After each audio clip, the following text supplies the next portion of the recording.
Another episode of The Bad Batch is out, and it's everything we could have hoped for. Per usual, there will be spoilers for the episode in this video, so if you haven't seen the episode yet, go do so. We really mean it this time. You don't want spoilers for this one if you can avoid them. This week, The Bad Batch brought us back to another familiar location from the Clone Wars, Ryloth. We even got to see some familiar faces from the Clone Wars make a return, namely Orn Frita, Geetsly, and Charm Syndulla. Let's not forget our friends from Rebels either. It was good to see Hera and Chopper again.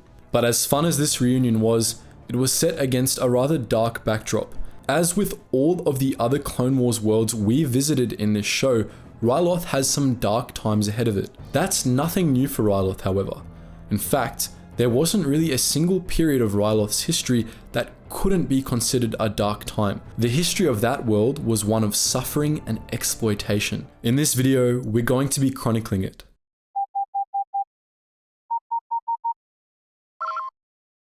Attention, Sergeant on deck!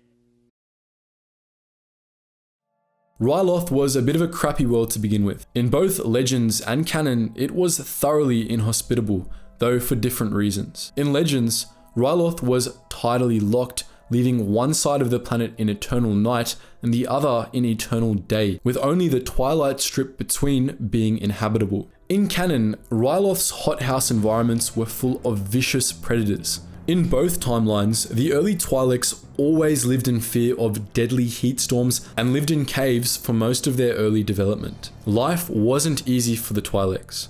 Every day was a struggle to survive, with Ryloth always presenting new dangers for them to reckon with. Despite this, the Twi'Leks endured, building up primitive civilizations before the Republic found them. Ryloth was one of the Republic's earliest outposts in the Outer Rim, located near the very end of the Corellian Run. In Legends, it was incorporated into the Republic in around 10,000 BBY, but despite this, the Republic never paid much attention to it. Ryloth was too remote and the Twi'Leks were too primitive for the Republic to take notice of either.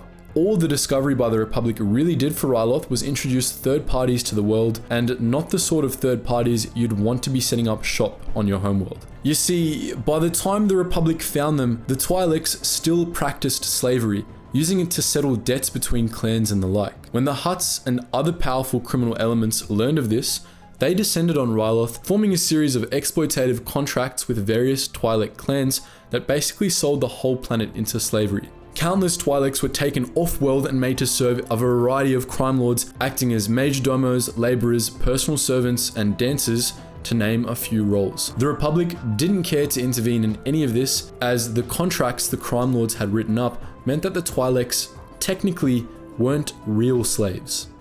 Things only got worse for Ryloth when the planet's crust was discovered to be rich in a variety of ores, including real spice. Countless Twi'leks were worked to death in spice mines on their homeworld, making crime lords richer. The Republic tried to stop this by outlawing Rill, but this just opened up the market to smugglers and other criminals. The Twi'leks weren't able to catch a break until they rose up on their own and forced the crime lords off Ryloth. In the aftermath of this rebellion, they finally began setting up their own modern civilizations, building cities such as Lesu, which became the planetary capital.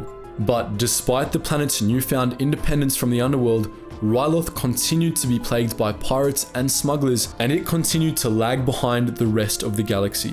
Its political leaders developed a tendency to work with the underworld types, keeping Ryloth impoverished so as to enrich themselves at the cost of their people. The notoriously corrupt Senator Orn Frita was a pretty good example of this, though he scored a few points by having been aggressively opposed to slavery. The Republic neglected Ryloth right up until the start of the Clone Wars.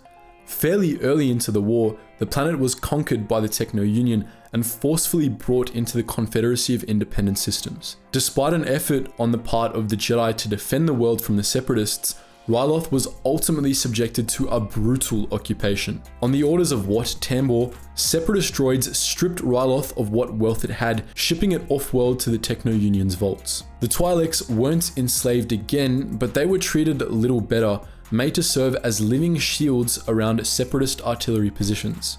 A Twi'lek resistance, led by Cham Syndulla and Geetsly, fought back against the occupiers, but it took months for Ryloth to have any success in fighting off the Separatists.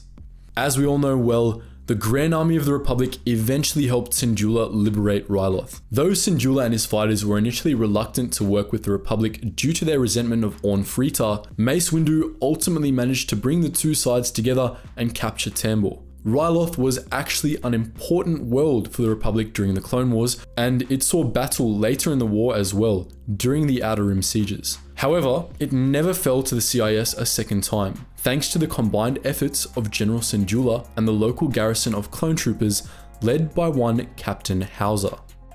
This brings us to what we saw in the Bad Batch today. At long last, it seems that Ryloth got a bit of peace at the end of the Clone Wars, but not for long.